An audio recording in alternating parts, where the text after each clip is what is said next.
ನಿಮಗೆ ರವೀಂದ್ರನಾಥ್ ಠಾಗೂರ್ ಅವ್ರು ಗೊತ್ತಿರ್ಬೇಕು. ಇಂಗ್ಲೆಂಡ್ದವ್ರು ಒಂದ್ಸರಿ ಅವ್ರ ಕಾರ್ಯಕ್ರಮಕ್ಕೆ ಕರೆದ್ರು. ಕಾರ್ಯಕ್ರಮ ಎಲ್ಲ ಫಿಕ್ಸ್ ಆಯ್ತು. 10 ವರ್ಷದ ಒಂದು ಸಣ್ಣ ಹುಡುಗಿಗೆ ಚಲೋ ಅಂತ ಡ್ರೆಸ್ ಹಾಕಿ, ಆಕೆ ತೆಗಿ ಕೂದಲೆಲ್ಲ ಚೆನ್ನಾಗಿ ಬಾಚಿ, ಆಕೆ ರೋಸು, ಆಕೆ ಒಂದು ಗುಲಾಬಿ ಹೂವನ್ನು ಕೊಟ್ಟು ರವೀಂದ್ರನಾಥ್ ಠಾಗೂರ್ ಅವ್ರು ಬರ್ತಾರ. ಅವ್ರು ಬಂದು ಕುತ್ಕೊಂಡ ತಕ್ಷಣ, sir welcome to England, I love India ಅಂತ ಹೇಳ್ಬೇಕು, ಆ ಗುಲಾಬಿ ಹೂ ಕೊಡ್ಬೇಕು ಅಂತ ಹೇಳಿದ್ರು. ಯಾರಿಗೆ ಯಾರಿಗೆ ನಮಗೆ ನಾಲ್ ಬಿಟ್ರೆ ಸರ್ ಅಂತ ಹೇಳ್ರಿ. ರವೀಂದ್ರನಾಥ್ ಠಾಗೂರ್ ಅವ್ರ ಕಥೆ ಹೇಳಕತ್ತೀನಿ. ಬಹಳ ಅಪರೂಪದ ಕವಿಗಳಲ್ರಿ ಅವರು. ಜಗತ್ತಿನೊಳಗಡೆ 2 ದೇಶದ ರಾಷ್ಟ್ರಗೀತೆಯನ್ನು ಬರೆದಿರುವಂತಹ ವಿಶ್ವದ ಏಕೈಕ ಕವಿ ಯಾರು ಅಂದ್ರೆ ರವೀಂದ್ರನಾಥ್ ಠಾಗೂರ್ ಅವರು. ನಮ್ಮ ದೇಶದ ಜನಗಣ ಮನ ಅಧಿನಾಯಕ ಜಯ ಹೇ ಅನ್ನುವಂತಹ ಒಂದು ರಾಷ್ಟ್ರಗೀತೆಯನ್ನು ಬರೆದರು. ಬಾಂಗ್ಲಾದೇಶದ ರಾಷ್ಟ್ರಗೀತೆಯನ್ನು ಕೂಡ ಅವರೇ ಬರೆದರು. ಅವ್ರು ಬರೆದಿರುವಂತ ಗೀತೆಯನ್ನೇ ಬಾಂಗ್ಲಾದೇಶದ ರಾಷ್ಟ್ರಗೀತೆ ಮಾಡ್ಕೊಂಡ. ವಿಶ್ವದೊಳಗೆ ಯಾರು ಇಂಥ ಸಾಧನೆ ಮಾಡಿಲ್ಲ, ಅವರೊಬ್ಬರೇ ಮಾಡಿರೋರು. ಆ ಕಾರ್ಯಕ್ರಮ ಎಲ್ಲ ಸತ್ತ ಆಯ್ತು. 10 ವರ್ಷದ ಹುಡುಗಿ ಬಹಳ ಶಾನೆ ಆಯ್ತು. ಸಣ್ಣ ಹುಡುಗರು ಬಹಳ ಶಾನೆ ಇರ್ತಾವ, ನಿಮ್ ತಲೆಯಾಗಿರೋದು. ಈಗ ನಾವ್ ಯಾರು ಶಾನೆ ಇಲ್ಲ. ಆ ಸಣ್ಣ ಹುಡುಗರು ಏನದಾವ ನಮ್ಗಿಂತ ಶಾನೆ ಅದಾವ. ನಮ್ಗೆ ಯಾರಿಗೂ 4G 5G ಮೊಬೈಲ್ ಆಪರೇಟ್ ಮಾಡಕ್ ಬರ್ತಿರಂಗಿಲ್ಲ. ಸಣ್ಣ ಹುಡುಗರು ಇದ್ದಾಗ ನಮ್ಗೆ ಬರೋದಿರ್ಲಿಲ್ಲ.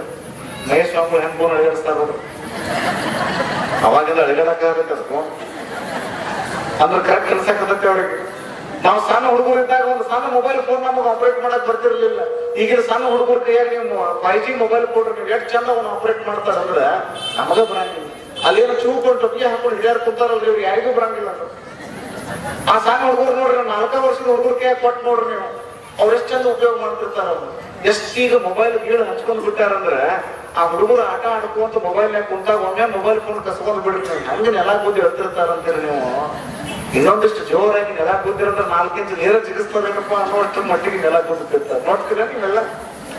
ಸಣ್ಣ ಹುಡುಗರು ಬಹಳ ಶಾಣೆ ಆಗಿರ್ತಾವ. ಆ ಸಣ್ಣ ಹುಡುಗಿಗೆ ನೀಟಾಗಿ ಡ್ರೆಸ್ ಮಾಡಿದ್ರಲ್ಲ, ಠಾಕೂರ್ ನೀಟಾಗಿ ಡ್ರೆಸ್ ಮಾಡಿದ್ರು. ರವೀಂದ್ರನಾಥ್ ಠಾಗೂರ್ ಗಂಭೀರವಾಗಿ ವೇದಿಕೆಗೆ ಕೂತ್ಕೊಂಡ್ರು. ಇವರ ನೋಡಿ ರವೀಂದ್ರನಾಥ್ ಠಾಗೂರ್ ಅವರು ಹೋಗಂತ ಹುಡುಗಿ ಹೇಳ್ಬಿಟ್ರು. ಸಣ್ಣ ಸಣ್ಣ ಹೆಜ್ಜೆಗಳನ್ನ ಇಟ್ಕೊಂತ ಹುಡುಗಿ ಬಂದರು. Sir welcome to England, I love India ಅಂತ ಹೇಳಿ. ಬೇರೆ ಯಾರೇ ಆಗಿದ್ರು ಅಂದ್ರೆ ಓ ಕಮಾಂಡ್ ಈಗ ಥ್ಯಾಂಕ್ ಯು ವೆರಿ ಮಚ್ ಅಂತ ಹೇಳಿ ಆ ಗುಲಾಬಿ ಹೂವನ್ನು ಇಸ್ಕೊಟ್ಟಿದ್ರು. ರವೀಂದ್ರನಾಥ್ ಠಾಗೂರ್ ಬಹಳ ಶಾನೆ ಆಗಿದ್ರು. ಅವ್ರು ಹೇಳಿದ್ರು, ಹೌದು ಭಾರತವನ್ನ ಪ್ರೀತಿ ಮಾಡ್ತೀನಿ ಅಂತ ಹೇಳ್ತೀರಲ್ಲ, why do you love India? ಭಾರತವನ್ನು ಯಾಕೆ ಪ್ರೀತಿ ಮಾಡ್ತೀನಿ ನೀನು ಅಂತ ಕೇಳಿದ್ರು. ಸಂಘಟಕರಿಗೆ ದಸಕ್ ಅಂತ ಈ ಪ್ರಶ್ನೆ ಕೇಳ್ತಾರ ಅಂತ ಅವ್ರಿಗೆ ಗೊತ್ತೇ ಇರಲಿಲ್ಲ. ಕೇಳಿಬಿಟ್ರು. ಆ ಹುಡುಗಿ ಏನು ಉತ್ತರ ಹೇಳ್ತಾರೋ, ಅವ್ರಿಗೆ ಏನಾದ್ರು ಅಗೌರವ ಆಗ್ತಕ್ಕೇನೋ, ಅಚಾತುರ್ಯ ಏನಾದ್ರು ಆಗ್ತಕ್ಕೇನೋ ಅಂತ ತಿಳ್ಕೊಂಡು ಜೀವ ಕೈಯಾಗಿ ಹಿಡ್ಕೊಂಡು ಕೂತಿದ್ರು. ಸಣ್ಣ ಹುಡುಗಿ ಅಂದಲಿಲ್ಲ, ಅಳಕಲಿಲ್ಲ, ಒಂದೇ ಮಾತು ಹೇಳಿದ್ರು. ಸರ್ ನಾನು ಭಾರತವನ್ನು ಯಾಕೆ ಪ್ರೀತಿ ಮಾಡ್ತೀನಿ ಅಂದ್ರೆ ಭಾರತೀಯರು ದೇವರನ್ನ ಪ್ರೀತಿ ಮಾಡ್ತಾರೆ, ಅದಕ್ಕೆ ನಾನು ಭಾರತೀಯರನ್ನ ಪ್ರೀತಿ ಮಾಡ್ತೀನಿ ಅಂತ ಹೇಳಿ. ನಾವು ದೇವರನ್ನ ಪ್ರೀತಿ ಮಾಡುವಂತಹ ಜನಗಳು, ದೇವರ ಕುರಿತಾಗಿ ಆರಾಧನೆ ಮಾಡುವಂತಹ ಜನಗಳು. ಇದೆಲ್ಲ ಕಡೆಗೂ ಧಾರ್ಮಿಕ ಕೇಂದ್ರಗಳನ್ನ ನಾವು ನಿರ್ಮಾಣ ಮಾಡಿ ನಾವ್ ಯಾಕೆ ಅಲ್ಲಿಗೆ ಹೋಗ್ತೀವಿ ಅಂದ್ರೆ ನಮ್ಮನ್ನ ನಾವು ಕಾಣೋ ಸಲುವಾಗಿ ಅಲ್ಲಿಗೆ ಹೋಗ್ತೀವಿ. ಎಷ್ಟು ಜನ ತಪಸ್ ಮಾಡ್ಯಾರಂತೀರಿ ನೆಲದೊಳಗೆ, ನಿಮ್ಗೆ ಆಶ್ಚರ್ಯ ಅನಿಸ್ತದೆ. ಒಬ್ರು ಬಹಳ ಅದ್ಭುತವಾದ ಮಹಾತ್ಮರು ಒಂದು ಮಾತು ಬರ್ಬಾರ್ದು, ಬಹಳ ಚಂದ ಮಾತ್ರ, ನನಗೆ ಬಹಳ ಅಂದ್ರೆ ಬಹಳ ಖುಷಿ ಕೊಡುವಂತ ಮಾತು. ನೀವು ಅಮೆರಿಕಕ್ಕೆ ಹೋಗಿ ಧ್ಯಾನ ಮಾಡಕ್ ಕುತ್ಕೊಂಡ್ರಿ ಅಂದ್ರೆ ನಿಮ್ಮ ಸಹಾಯಕ್ಕೆ ಯಾವುದೂ ಬರಂಗಿಲ್ಲ. ನೆಲನೂ ಬರಂಗಿಲ್ಲ, ಗಾಳಿನೂ ಬರಂಗಿಲ್ಲ, ನೀರು ಬರಂಗಿಲ್ಲ, ಆಕಾಶ ತತ್ವನೂ ಬರಂಗಿಲ್ಲ, ಪಂಚಮಹಾಭೂತಗಳು ಅಂತ ಏನಂತೀವಲ್ಲಿ ಯಾವ ನಿಮ್ಮ ಸಹಾಯಕ್ಕೆ ಬರಂಗಿಲ್ಲ. ನೀವು ಅಮೆರಿಕಕ್ಕೆ ಹೋಗಿ ಧ್ಯಾನ ಮಾಡಿ ಕೂತ್ ನೋಡ್ರಿ, ನಿಮ್ಗೆ ಯಾವ ನಿಮ್ಗೆ ನೆನಪಿಗೆ ಬರಂಗಿಲ್ಲ, ನಿಮ್ಗೆ ಯಾವ ಸಹಾಯಕ್ಕೆ ಬರಂಗೇ ಇಲ್ಲ. ಅದೇ ನೀವು ಭಾರತ ದೇಶದೊಳಗೆ ನೀವು ಧ್ಯಾನ ಮಾಡಕ್ ಕುತ್ಕೊಂಡ್ರಿ ಅಂದ್ರೆ ಇವೆಲ್ಲವೂ ನಿಮ್ ಸಹಾಯಕ್ಕೆ ಬರ್ತಾವಂತ. ಯಾಕೆ ಹಿಂಗ ಬರ್ತಾವಂದ್ರೆ ಇಲ್ಲಿ ಏನು ಭಾರತದ ಗಾಳಿಯೊಳಗೆ ಏನಾಗೈತಿ ಅಂದ್ರೆ ಎಲ್ಲಾ ಮಹಾತ್ಮರು ಧ್ಯಾನ ಮಾಡ್ಕೊಂತ ಕೂತು ಬಿಟ್ರಲ್ಲ, ಆ ತರಂಗಗಳನ್ನ ಇವತ್ತಿಗೂ ನಾವು ಕಾಣಬಹುದು. ನೀವು ಆಶ್ಚರ್ಯ ಪಡ್ತೀವಿ. ದೊಡ್ಡ ದೊಡ್ಡ ದೇವಸ್ಥಾನಗಳಿಗೆ ಹೋಗಿರ್ತಿರಲ್ಲ, ಮಠಗಳಿಗೆಲ್ಲ ಹೋಗಿರ್ತಿರಲ್ಲ, ಅಲ್ಲಿ ಎಲ್ಲರೂ ಒಂದೇ ಒಂದು ವಿಚಾರವನ್ನು ಇಟ್ಟುಕೊಂಡು ಅಲ್ಲಿ ಬಂದು ನಮಸ್ಕಾರ ಮಾಡೋದರಿಂದ ನಿಮ್ಗೊಂದ್ ರೀತಿ ಆನಂದ ಅನಿಸ್ತದೆ. ಅದು ಸುಮ್ನೆ ಬರಂಗಿಲ್ರಿ. ಅದು ಬಹಳ ಮಂದಿ ಧ್ಯಾನ ಮಾಡೋದ್ರಿಂದ ಅಂಥದ್ದೊಂದು ಶಕ್ತಿ ಬರ್ತದೆ. ನೀವು ಅಂತಿರ್ತೀರಿ ಇಲ್ರಿ, ಇಲ್ಲಿ ಬರಾನ ಸಮಾಧಾನ ಅನಿಸ್ತೈತಿ ನೋಡ್ರಿ ಅಂತಾರ ನಮಗ. ಎಲ್ಲ ಕಡೆ ಬರೀ ಗೋಜ್ ಇರ್ತೈತಿ, ಗದ್ಲೆ ಇರ್ತೈತಿ, ಆನಂದ ಅನಿಸ್ತೈತಿ ನೋಡ್ರಿ ಅಂತ ಅಂತಿರ್ತೀರಿ ನೋಡ್ರಿ. ಇದು ಯಾಕೆ ಆಗ್ತದೆ ಅಂದ್ರೆ ಆ ಮಹಾತ್ಮರು ಅಂತದೊಂದು ಶಕ್ತಿಯನ್ನ ಅಲ್ಲಿ ಬಿಟ್ಟು ಹೋಗಿರ್ತಾರ. ಇಲ್ಲಿ ಸೊಸೈಟಿ, ಇಲ್ಲಿ ಶಿವಲಿಂಗೇಶ್ವರ ಏನು ಧ್ಯಾನ ಮಂದಿರಕ್ಕೆ ಬರ್ತಿರಲ್ಲ, ಇಲ್ಲಿ ಈ ಪ್ರಾಂಗಣದಲ್ಲಿ ನೀವು ದಯವಿಟ್ಟು ಯಾರಾದ್ರೂ ಬಂದು ನೋಡ್ರಿ.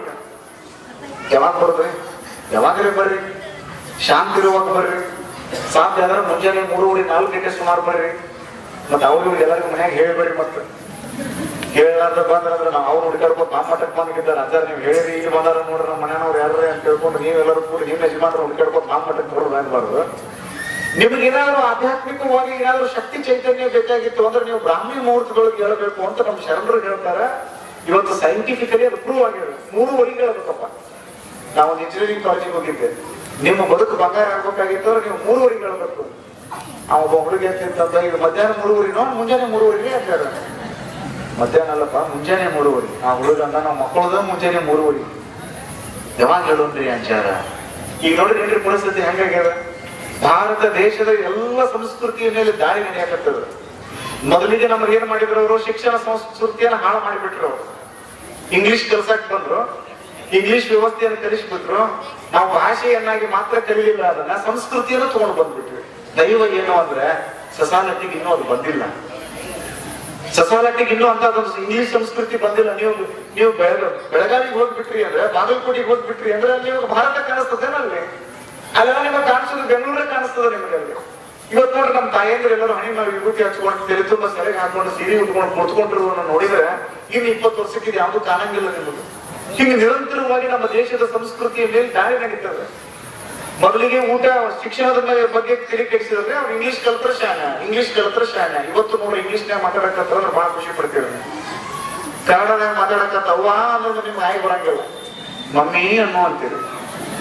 ಅವ್ವ ಅಂದ್ರೆ ನಿಮ್ಗೆ ಆಗಿ ಬರಂಗಿಲ್ಲ, ಒಟ್ಟಾಗಿ ಬರಂಗಿಲ್ಲ. ಅವ್ನು ಕಾನ್ವೆಂಟ್ ಶಾಲೆಗೆ ಹೋಗಿ ಬಂದಂದ್ರೆ ಮಮ್ಮಿನ ಅನ್ಬೇಕು. ನಿಮ್ಗೆ ಏನ್ ಅನಿಸ್ತೈತೆ ಅವ್ರು ಬಹಳ ಖುಷಿ ಅನಿಸ್ತೈತಿ. ಇದನ್ನ ಇಂಗ್ಲೆಂಡ್ದವ್ರು ಏನ್ ಮಾಡಿದ್ರು ಅಂದ್ರೆ ಇಂಥದ್ದನ್ನ ತೆರ್ಯಾಕ್ ತಂದಿದ್ರು. ನಮ್ಗೆ ಇಂಗ್ಲಿಷ್ ಕಲ್ತ್ರ ಶಾನೆ. ಇಂಗ್ಲಿಷ್ ಅನ್ನುವಂಥದ್ದು ಕೇವಲ ಒಂದು ಲ್ಯಾಂಗ್ವೇಜ್. ಅದು ಸಾಹಿತ್ಯವನ್ನ, ಇಂಗ್ಲಿಷ್ ಸಾಹಿತ್ಯವನ್ನ ಅರ್ಥ ಮಾಡ್ಕೊಳ್ರಿ. ನಾನು ಅದನ್ನೇ ಹೇಳೋದು. ನಿಮ್ಮ ಮನೆಗೆ ಮಹಾದ್ವಾರ ಅಂತ ಒಂದಿರ್ತದೆ, ಮುಖ್ಯ ದ್ವಾರ ಇರ್ತದಲ್ಲ, ಕಿಟಕಿ, ಅಲ್ಲೊಂದು ಹಿಂದಿನ ಒಂದು ಬಾಗಲ, ಮಗಳೊಂದು ಕಿಟಕಿ, ಇವೆಲ್ಲ ಇರ್ತಾವಲ್ಲ. ನೀವು ಎಷ್ಟ ತಿಳ್ಕೊಂಡ್ ಬಿಡುದು. ನಿಮ್ಮ ಮನಸ್ಸು ಅನ್ನುವಂಥದ್ದು ಒಂದು ಮಣಿ. ಆ ಮಣಿಗೆ ಹೆಂಗ್ ಮಾಡ್ಬೇಕಂದ್ರೆ ನೀವು ಬೇರೆ ಬೇರೆ ಭಾಷೆ ಅನ್ನುವಂಥ ಕಿಟಕಿಗಳನ್ನ ಇಡ್ರಿ. ಮುಖ್ಯ ದ್ವಾರ ಮಾತ್ರ ಅದು ಕನ್ನಡದ್ದೇ ಆಗಿರ್ಲಿ, ಅವಾಗ ಮಾತ್ರ ಕನ್ನಡ ಸಂಸ್ಕೃತಿ ಉಳಿತದೆ ಅಂತ. ಮೊದಲೆಲ್ಲ ನಮ್ಮಲ್ಲೆಲ್ಲ ಮಂದಿ ಶಾವಿಗೆ ಮಾಡ್ತಿದ್ರು, ಈಗ ಬರೀ ಮ್ಯಾಗಿ ಬಂದ್ಬಿಟ್ಟೈತೆ.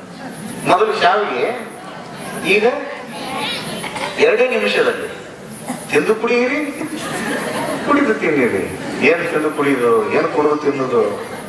ಅವ್ರು ಏನ್ ಮಾಡ್ಯಾರ್ರಿ, ಅವರು ಅದನ್ನ ಮ್ಯಾಗಿ ಅನ್ನೋದನ್ನ ಸ್ವಲ್ಪ ಹಳತ್ ಮಾಡ್ರಿಪ್ಪ, ಅವ್ರು ಕುಡಿದ್ರೆ ತಿಂದ್ರೆ ಕುಡಿದ್ರೆ ಅಂತ ಅಡ್ವರ್ಟೈಸ್ಮೆಂಟ್ ಅವ್ರು ಮಾಡ್ಯಾರ. ಇವ್ರು ಬೇರೆ ಕುಡಿಯಾಕದ ನಮ್ಮ ಮಂದಿ ಚಲೋ ತಂಗಿ ಊಟ ಮಾಡಿರ್ಪ ಮನ್ಯಾಗ ಅಂತ ನಾವು ಅಂತೀವಿ. ಎಲ್ಲರೂ ಈಗ ಹೊರಗೆ ಉಂಡ್ಕೊಂಡು ನಡ್ಬಿಟ್ಟಿರ್ರಿ. ನೋಡ್ರಿ ಏನ್ರಿ ನೀವೆಲ್ಲ ಆಶ್ಚರ್ಯ ಪಡ್ತೀರಿ. ನೀವು ಎಲ್ಲರೂ ಹೊರಗೆ ಉಣ್ತೀವಿ. ನಾವು ಇವತ್ತು ನೋಡಿ ಸಾಯಂಕಾಲ ಅನ್ಕೊಡೋದು ನಾವು ಪ್ರವಚನ ಮುಗಿಸಿ ಹೋಗ್ತಿರ್ತೀವಲ್ಲ, ಎಲ್ಲ ಹಿಂಗೆ ಮೊದಲದು ಹಿಂಗೆ ದೇವ್ರ ಗುಡಿ ಮೇಲೆ ಅಷ್ಟೇ ಬಿಡ್ತಿದ್ರಿ. ಹಿಂಗ್ ಲೈಟ್ ಗೀಟ ಮೊದಲು ಲೈನ್ ದೇವ್ರ ಗುಡಿ ಮೇಲೆ ಅಷ್ಟೇ ಬಿಡ್ತಿದ್ವಿ. ಎಲ್ಲ ದಾಬಾ ಮೇಲೆ ಹಿಂಗ್ ಬಿಡಾಕತ್ತಾರ. ಏನ್ ದೇವ್ರ ಗುಡಿದು ಚಲೋ ಕಟ್ಟ್ಯಾರ ಬಿಡ. ನಮ್ ಗೌಡ್ರಿಗೆ ನಮ್ ಗಾಡಿ ಹೊಡ್ಯಾವ್ರಿಗೆ ಗುಡಿ ಅಲ್ರಿ ಅಪ್ಪ, ಇದು ದಾಬಾ ಹಾಕ್ತೀವಿ ನಾವು. ಎಂತ ಪರಿಸ್ಥಿತಿ ಬಂತ ಹೇಳ್ರಿ ನಾವು. ನಾನು ಅದನ್ನೇ ನೀವೆಲ್ಲ ಇದೆಲ್ಲ ಏನ್ ನೀವು ಅದಿರಲ್ಲ ಸಸಾಲಕ್ಕಿ ಅವ್ರಿಗೆಲ್ಲ ನಾನು ಒಂದೇ ಮಾತು ಹೇಳೋದು. ನೀವು ಭಾರತದ ಸಂಸ್ಕೃತಿಯನ್ನು ಉಳಿಸೋ ಸಲುವಾಗಿ ನೀವೆಲ್ಲರೂ ಟೊಂಕ ಕಟ್ಟಿ ನಿಂತ್ಕೊಂಡು ಬಿಟ್ರಿ ಅಂದ್ರೆ 100 ಹಳ್ಳಿಗೆ ಮಾದರಿ ಗ್ರಾಮ ಯಾವ್ದಾಗ್ತೈತಿ ಅಂದ್ರೆ ಸಸಾಲಟ್ಟಿ ಅನ್ನುವಂತ ಒಂದು 3 ಮಾದರಿ. ಅದಕ್ಕೆ ಏನ್ ಮಾಡೋಣ್ರಿ ಅಜ್ಜಾರ ಅಂತ ನೀವ್ ಅಂದ್ರಿ ಅಂದ್ರೆ ನಮ್ಮ ಸಂಸ್ಕೃತಿಯನ್ನ, ಸಂಸ್ಕಾರವನ್ನ ನಿಮ್ಮ ಮಕ್ಳು ಏನ್ ಬರ್ತಾವ್ರು ಸಣ್ಣ ಸಣ್ಣ ಹುಡುಗರು ಮನ್ಯಾಗ ಏನ್ ಕುಂಡಿರ್ತಾವಲ್ಲ, ಅವ್ ಮನ್ಯಾಗ ಕುಂಡ್ರಕತ್ತವ್ರು ಯಾವ್ಕೊಂಬಂದ್ ಕುಕ್ಕರ್ಸ್ರಿ ಅವ್ರು. ಇಲ್ಲಿ ಪ್ರವಚನಕ್ಕದು ತಂದು ಕುಂಡ್ರಿಸ್ರಿ ಅವ್ರು. ನಾ ಎಲ್ಲರೂ ಪ್ರವಚನಕ್ಕದು ಹೋದಾಗ ಸಣ್ಣ ಸಣ್ಣ ಹುಡುಗರು ಬಾಯ ಮಾಡಕತ್ತಂದ್ರೆ ಸಂಘಟಕರು ಎಬಿಸಿ ಕಳಿಸ್ತಿರ್ತಾರೆ. ಅವಾಗ ನಾ ಹೇಳ್ತಿರ್ತೀನಿ, ಅವ್ರ ಎಬಿಸಿ ಹೊಟ್ಟೆ ಕಳ್ಸಾಕ್ ಹೋಗ್ಬೇಡ್ರಿ. ಸಣ್ಣ ಹುಡುಗರು ಏನ್ ಬಾಯ ಮಾಡ್ಲಿ, ಅವ್ರು ತೊಂದ್ರೆ ಇಲ್ಲ, ಅವ್ರು ತಂದು ಕುಂಡ್ರಿಸ್ತಾರೆ. ಅವ್ ಬರ್ಲಿಲ್ಲ ಅಂದ್ರೆ ಎಳ್ಕೊಂಡ್ ಬಂದ್ರೆ ಕುಕ್ಕರ್ಸ್ರಂತ. ನಾನು ಯಾಕೆ ಹೇಳ್ರಿ, ಈಗ ನಾವೆಲ್ಲರೂ ಗಟ್ಟಿದೀವಿ, ಕಾರ್ಯಕ್ರಮ ಮಾಡ್ತೀವಿ. ಇನ್ 20 ವರ್ಷಕ್ಕೆ ಈ ಕಾರ್ಯಕ್ರಮ ಯಾರು ಮಾಡ್ತಾರಂತ ಮಾಡ್ರಿ. ಇನ್ನು 20 ವರ್ಷಕ್ಕೆ ಶಿವಲಿಂಗಪ್ಪನ ಜಾತ್ರೆಯನ್ನು ಯಾರು ಮಾಡ್ತಾರಂದ್ರೆ, ಈಗ ಏನು ಗಲಾಟೆ ಮಾಡ್ಕೊತ ಮುಂದೆ ಹುಡುಗರು ಕುಂಡಿರ್ತಾವಲ್ಲ, ಇವಾಗ ಹುಡುಗರನ್ನ ಈ ಕಾರ್ಯಕ್ರಮವನ್ನ ಮಾಡ್ತಾರ ಅಂದ ಮೇಲೆ ಆ ಮಕ್ಕಳಿಗೆ ನಾವು ಸಂಸ್ಕಾರವನ್ನ ಕೊಡಬೇಕು. ಇದಕ್ಕ ನೋಡ್ರಿ, ನಾವು ನೋಡ್ರಿ ಜಾತ್ರೆ ಅಂದ್ರೆ ಸುಮ್ಮನೆ ಏನೋ ಹೇಳಿ ಏನೋ ಹೋಗಿ ಆಗ್ಬಾರ್ದು. ಇಂಥ ಮೂಲಭೂತವಾಗಿರುವಂತಹ ಸಮಸ್ಯೆಗಳ ಕುರಿತಾಗಿ ನಾವು ಗಂಭೀರವಾದ ಚಿಂತನೆ ಮಾಡಬೇಕು. ನೀವು ಆಶ್ಚರ್ಯ ಪಡ್ತೀರಿ, ಇವತ್ತು ಮಕ್ಕಳನ್ನ ಸಣ್ಣಾಗಿದ್ದಾಗ ಕಲಿಸ್ತೀರಿ. ಅವ್ರು ಎಲ್ಲಿ ಕಲಿಸ್ತೀರಿಪ್ಪ? ಮಂಗಳೂರಿಗೆ ಇಟ್ಟು ಬಂದಿವ್ರಿ, ಬೆಂಗಳೂರಿಗೆ ಇಟ್ಟು ಬಂದಿವಿ, ಮುಂಬೈಗೆ ಬಂದ್ರಿ. ನಮ್ಮ ಹುಡುಗರು 5 ಗಂಟೆಗೆ ಇದ್ದಾಗ ನಾವು ಹೋಗಿ ಲೇಟ್ ಬರ್ತೀರಿ. ಅನ್ನ ಸಾರು ಉಣ್ಕೋತಾವ, ಕಲಿತಾವ್ರೆ, ಚಲೋ ಅಂತ ನೌಕರಿ ಹಿಡಿತಾವೆ. ಅವ್ರನ್ನ ಫಾರಿನ್ ಕರ್ಕೊಂಡು ಹೋಗ್ತಾರೆ. ಅವರೆಲ್ಲ ಫಾರಿನ್ ಕಂಪನಿಗಳು ಇರ್ತಾವ. ಅವ್ರು ಆ ಕಡೆ ಹೋಗ್ತಾರ, ನೀವು ಇಲ್ಲಿ ಮನ್ಯಾಗ ಉಳಿತೀರಿ, ಇಲ್ಲೇ ಉಳಿತೀರಿ. ನಿಮ್ಗೆ ವಯಸ್ಸಾಕತ್ತಿ. ತಮ್ಮ ಯಾಕೋ ನನಗೆ ರಾಮ್ ತಪ್ಪಕ್ಕತ್ತೋ ಅಂತ ನೀವು ಅಂತೀರಿ. ಅವ ಇಂಗ್ಲೆಂಡ್ದಾಗ ಇರ್ತಾನ, ಅಮೇರಿಕಾದಾಗ ಇರ್ತಾನ, ಅವ ಅಂತಾನ ಹಳಮುಳ ಆರಾಮ್ ತಪ್ಪಾಗ್ತದ ದೇವ. ಹೌದು, ಹಳಮುಳ ಆರಾಮ್ ತಪ್ಪಾಗ್ತದ. ಅವ ವಿಚಾರ ಮಾಡ್ತಾನ, ನಾವು ಸಣ್ಣಾಗಿದ್ದಾಗ ನಮ್ಮನ್ನ ಹೋಗಿ ಇವ್ರು ಹಾಸ್ಟೆಲ್ ಕಿಟ್ ಬಂದಾರ ಅಂದ ಮೇಲೆ ಇವ್ರನ್ನ ಈಗ ನಾವು ಹಾಸ್ಟೆಲ್ ಕಿಟ್ ಬರೋಣ ಅಂತ ಅವ್ರು ವಿಚಾರ ಮಾಡ್ತಾರೆ. ಅವ್ರ ಅಮೇರಿಕಕ್ಕ ನೀವೆಲ್ಲಿ ಹೋಗುದು? ಕೈಯಾಗ ಒಂದು ಕೈಚೀಲ ಹಿಡ್ಕೊಂಡು ವೃದ್ಧಾಶ್ರಮಕ್ಕೆ ಹೋಗುದು.